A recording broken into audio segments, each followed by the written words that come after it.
Ecom Squeezed. Quick tips from Retail Outsource. Please like, share, and hit the subscribe button for more videos from Retail Outsource. In this video, I will show you how to upload a file via File Exchange on eBay. To do that, first, you will have to prepare a CSV Excel file as instructed on eBay.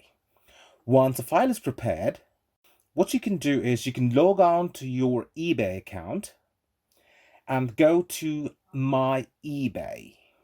In My eBay, in the Data Transfer tab, choose option File Exchange.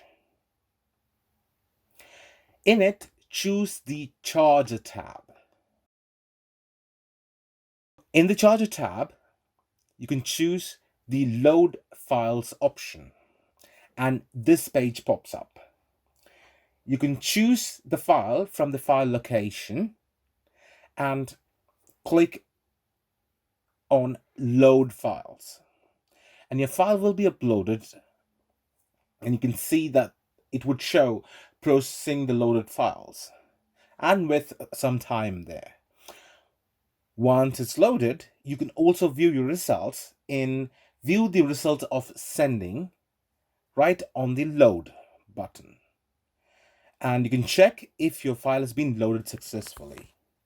As simple as that. Thank you.